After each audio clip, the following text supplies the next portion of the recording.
This is Power Chord, or rather it's the demo for Power Chord. I've been going through a bunch of Next Fest demos today, trying to get them done before they go away. And this one seemed interesting. From what I can tell, it's like Slay the Spire or maybe Monster Train, only instead of, fighting things with swords and magic, you're shredding with guitars against demons. So, it's one of those. So, let's give it a try.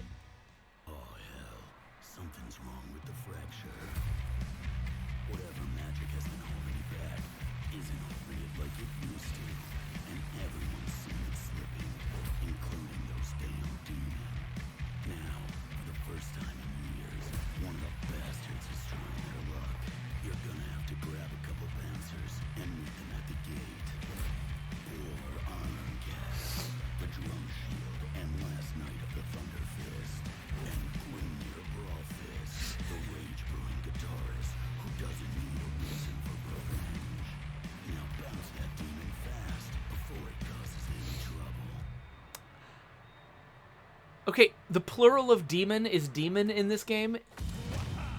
Is it like the locust in Gears of War? Okay. Introducing Boar Ironcast, the last Thunderfist. How to play. The stubborn knight of the fabled Thunderfist wields powerful barriers to defend his band. These barriers will block an entire hit, no matter how much damage it does. Okay. And this is Grimnir Brawlfist, the Rage Brewer.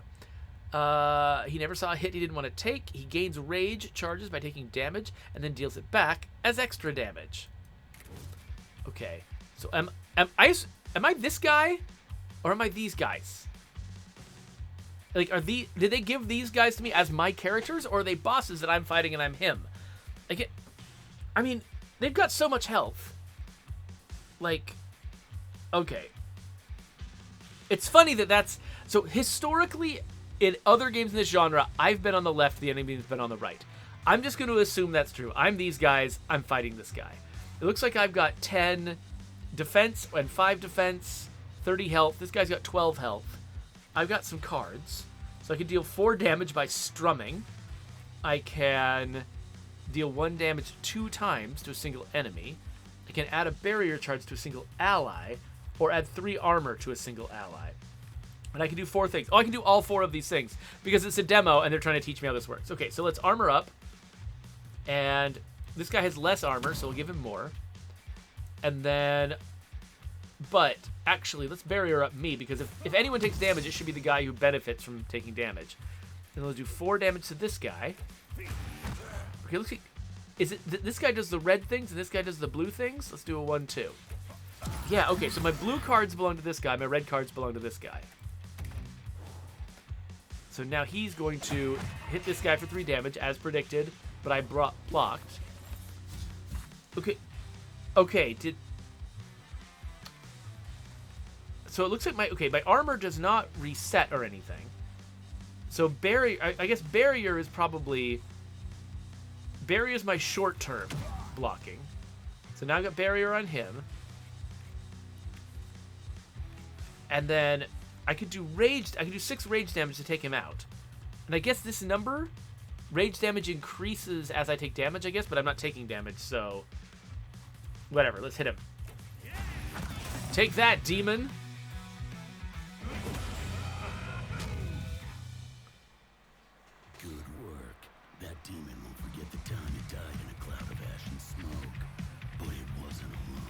Oh no! You're gonna need a bigger band. Who's this?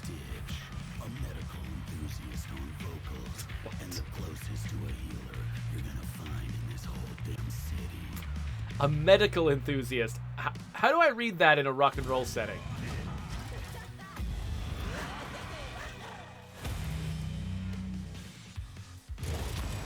Okay, we got screeching minions. They're weak singers that can't hold a note alone, but can power up the entire demon band.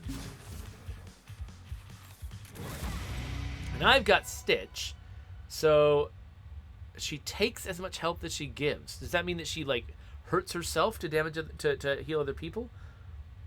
She can power up her bandmates by using vampiric abilities. Okay, okay. Charges. You need to build charges to gain momentum in a fight. Charges count down by 1 per turn, so make sure you use them. What is that? What are charges? This is my draw pile. What are charges? Is it this? This is energy, right? This is energy. The heck are charges? Now, well, let's barrier her, because she's about to take damage. And then... Oh, here we go. To grant 2 power charges to a single ally, which increases damage per hit. Okay, so we want to do that to this dude, because his attacks, his 1-2 attack hits twice, whereas Strom hits only once. So he gets the benefit twice, and his 2 damage goes up to 6. Well, this would only go from 4 to 6. Still 6, but whatever. Actually, these are both 6. No, this would have been 6 if I'd augmented it. It's not. So I think what that means, what I should probably do is hit this guy twice. Even though that's wasted damage, it does take a guy out, which attacking this guy would not have done.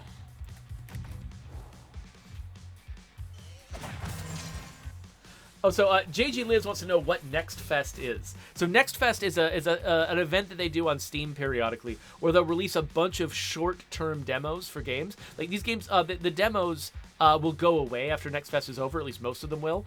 And so there's this period of time you've got to try out demos of games that otherwise have not had demos. And then you get to find out about a bunch of these upcoming games, wishlist the ones you're interested in, and then they go away. And eventually the games come out. It's for in-progress games. I think that's the big deal. It's not just random games that have been in the store forever. It's games that have not come out yet, that are sitting on the store like, coming soon. They'll release demos for all those games at the same time. So you can sit down and like go through a whole list of demos and pick the ones you're interested in, and then if you like them, you can wishlist the games. So it's kind of like a wishlisting drive. Okay, so we can deal 4 damage to a single enemy and heal 4 health when the damage is dealt, except nobody needs it, so I'm not going to do that. Okay, so we can still bring power charges to an ally. So yeah, let's give this guy this, and now his attacks do more damage. She has no armor by default. Let's see what happens to her armor as we cycle over. Does she lose it again, or does she keep it? Okay, so armor just accumulates over time, that's not a thing I remember usually seeing in these Slay the Spire-style games. Like, having a thing that like just gives you sort of permanent bonus health. So, alright, I guess... I mean, we're killing him no matter what, so it almost doesn't matter which abilities I use.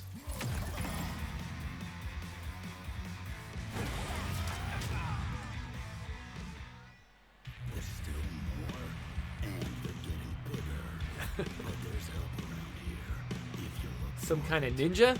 Introducing Shinobi 13, a ghost of the Venom Skate Samurai clan. A skate samurai. Of rare acids and poisons. Oh, The a names dot are specialist. now, so fuck them up.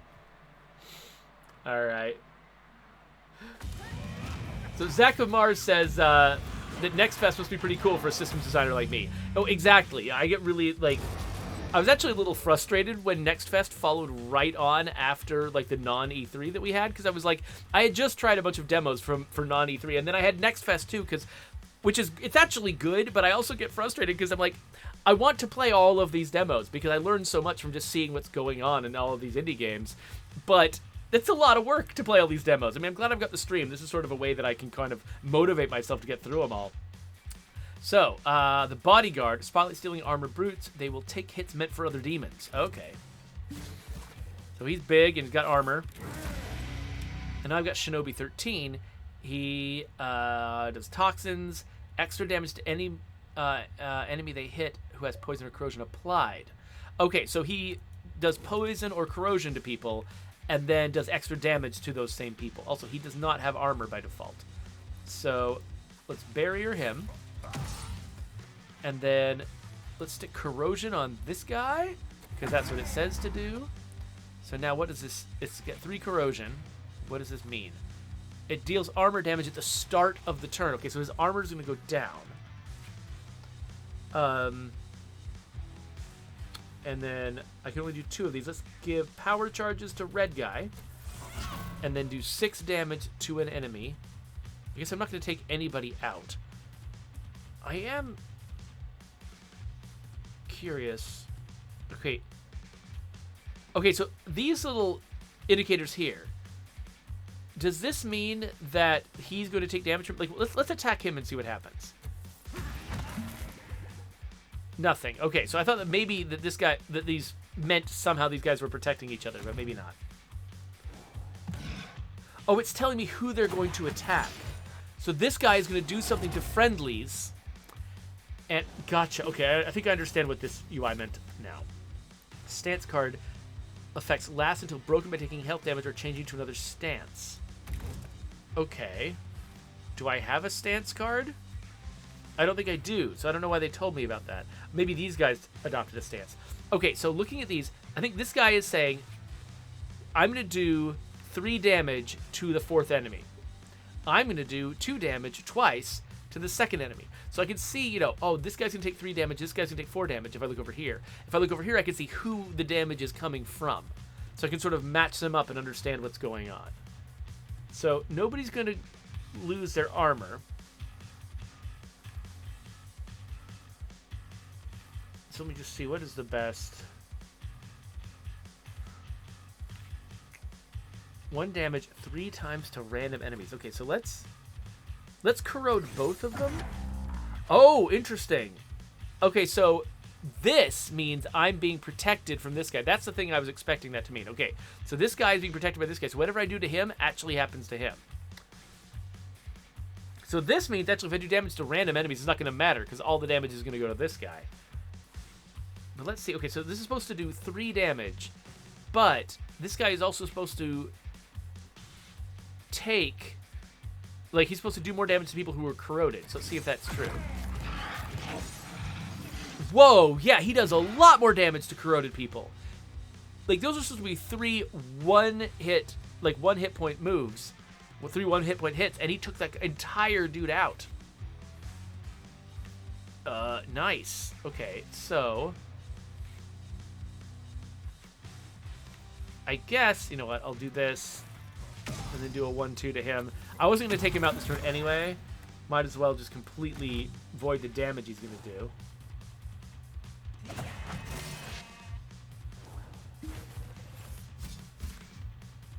It's interesting. So basically, instead of doing, like, accumulating block, the way you do in Slay the Spire and similar games, they've got this single barrier thing. But I think the reason they went with this is because instead of having one person with just a big old health bar that all of the attacks are going to, I've got 4 people to protect. And so it's more interesting for me to choose which person to protect than it is for me to choose, just like to accumulate numbers on them. It's a more interesting choice. So I think that's why they did this instead of doing the traditional block mechanic. All right, so I guess, yeah, I can kill him with this, so we're good. By the way, when I talked about in Steam Next Fest, the demos, the games with demos. Oh, wait. Oh, here's the tough one.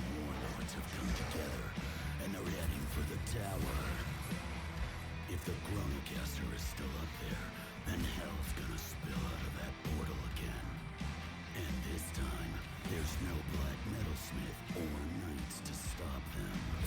You need to get your ass to the top of that tower and shut them down. All right. Okay, so here comes Slay the Spire. So we've got... Interestingly, it's horizontal.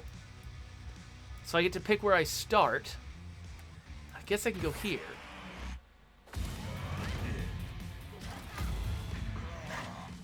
Anyway, when I was talking about Next Fest, I was saying that that the games, they eventually come out. And JG Lives in the chat says, that's what the devs hope for anyway. I guess that's true. Sometimes games don't come out. Though if you get the game to a point where you've got a proper demo to share on Next Fest, hopefully that means things are going well enough that that the game will actually come out. Who knows? Things can always go wrong.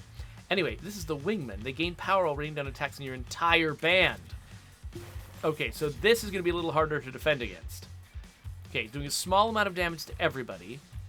So I can barrier this guy. But I think that was my only... Yeah. So, okay, so let's inflict corrosion on him. Give power charges to him. And then do a 1-2 attack on that guy. Oh, wait, I just voided the effect of the corrosion. So now the corrosion's pointless because it only does armor damage. Ah, dang, that was a stupid move. Oh well, luckily I'm only taking 1 hit to a guy who's got armor. And now I get to find out if their armor resets between fights. That's my assumption. I genuinely don't know if that's actually true, though. Okay, this right here. 1 damage 3 times to random enemies. If enough of his hits will hit this guy who's corroded, he'll take him out completely. All of them went after him. Great. That was my defensive strategy. Oh, it looks like my barriers persist. Maybe. Because, yeah. I assume that they ended after a turn, but maybe not. Anyway, let's hit that guy. Oh, I could have put a power charge on that, but I don't care. Let's give her some armor. And end turn.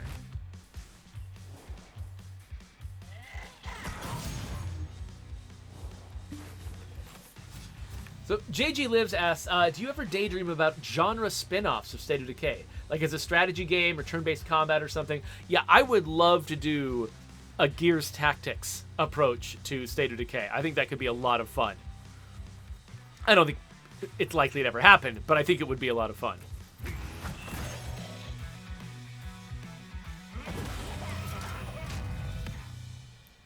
But yeah, Zedric says... I'm more interested in State of Decay 2 done in other themes. Same here. I've actually got, when we talk about, what our studio should do in the future, that's the first place my mind goes.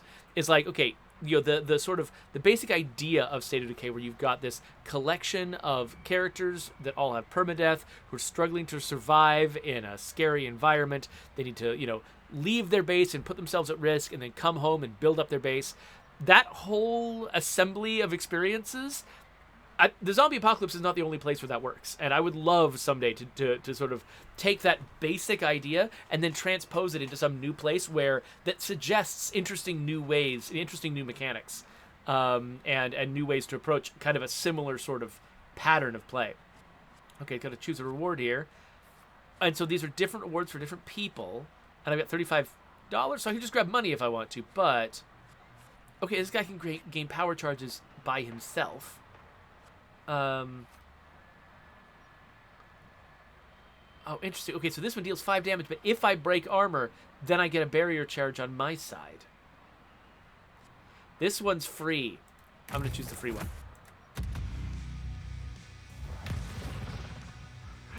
Zedric says, Candyland, done as SOD2. I could see that. I already did a video talking about how I wanted to make a Sasquatch survival game. Okay, the wild card. Reckless base is built for lots of small random strikes. Okay, I'm not going to play much longer just because this seems like a game you could actually play for hours. And I'm trying to get through a bunch of demos. So it's interesting to see, the new twists that they put on this. Actually, that's another interesting thing that I've been noticing is that as multiple games... all kind of like start building on the shoulders of really successful past indie games like Slay the Spire, or another one that I've been noticing people doing takes on is Into the Breach. It's interesting watching them sort of like the same way we were talking about with if we ever did spin-offs of State of Decay that were in different genres. We take sort of the same basic pattern but then put it in a new place that gives us new problems to solve and forces us to come up with new mechanics. Like one thing I noticed recently was that Nitro Kid is kind of it's a really similar take on Into the Breach, but in Into the Breach you've got the things you're trying to defend are not your own units. You're trying to defend these static civilian units, and so when the enemy is attacking those, you have to do something. You have to advance on the enemy, attack the enemy, push the enemy, interpose yourself between the enemy and their target. You've got to move around like crazy to try to keep them from hitting these static targets. But in Nitro Kid, you don't have the civilian targets. And I think what they discovered in Nitro Kid was movement is actually OP if you don't have these static things you're trying to protect. If the only thing you're trying to protect is yourself, then just the fact that you can move is really incredibly powerful, because you can see where all the enemies are going to attack.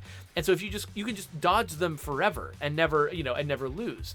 And so they came up with some like pretty powerful movement restricting rules. So your character can move, but moving after attacking is very expensive, and certain enemies react to you when you move and change their plan in response to you changing, which is very different from Into the Breach. And actually, for me as a player, like, I didn't anticipate it and I didn't know how to deal with it. But if they hadn't done that, because they changed the circumstances from Into the Breach, they had to also change the mechanics in response. And so it was interesting seeing, like, I hadn't realized how important the static civilian targets in Into the Breach were to making movement not be OP. And so seeing Nitro Kid have to solve that problem taught me more about Into the Breach. And so yeah, anyway, that was just, it was really interesting. So we should keep playing this game. So 3 rage. So this rage damage is from when I take damage. This gets stronger. And so it always feels almost like a waste for me to use this when the damage level is really low, because I've been defending myself against all comers. However, this guy, he can get more power charges. Okay, this guy can put corrosion on someone. Okay, so I want to do a barrier charge on him, first of all. Now I've got 3 left. So I think what we should do is just power charge the heck out of this dude. And then he'll use this to attack someone. And there we go.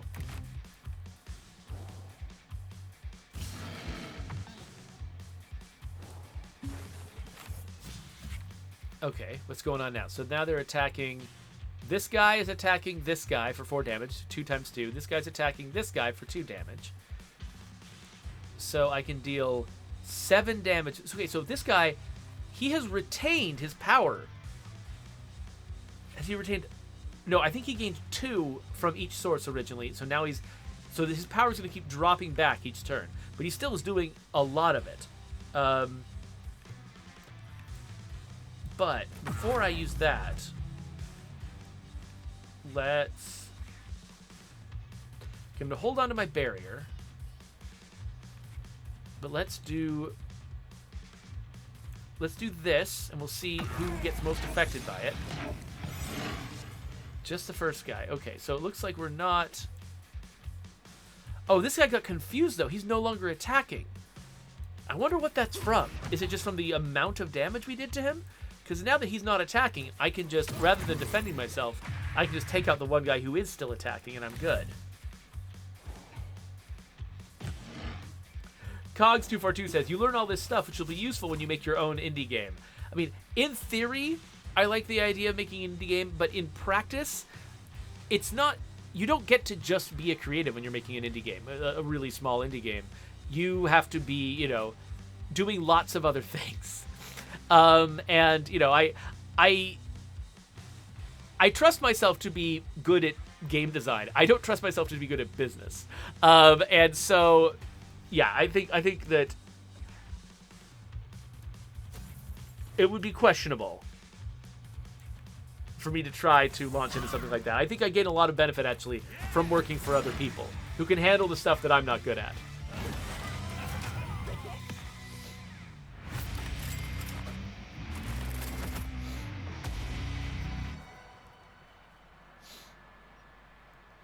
Okay, so... Oh, this is a stance. Oh, this is like that defensive stance that the other guy had. Got it. These are both stance. Gain 1 rage for each health damage dealt by this character. Okay, that seems pretty cool, actually. I mean, it's an opportunity for me to use rage. Okay. I am low on time, though. I want to play some more stuff.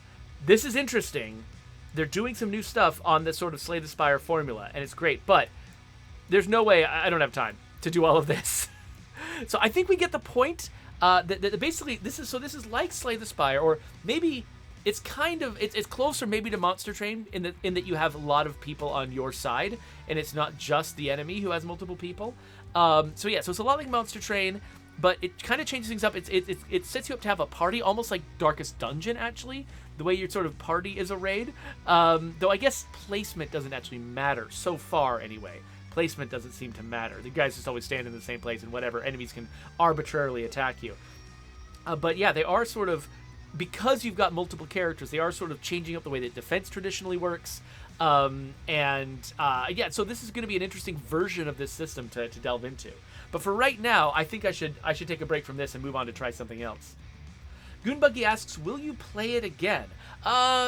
Good question. I think I will be interested probably in grabbing it when it comes out. I can't promise. It's interesting because, when Slay the Spire first came out, I got super into it. I played the crap out of that game. But at each new game that has come out in the same genre has been interesting to me because I love Slay the Spire.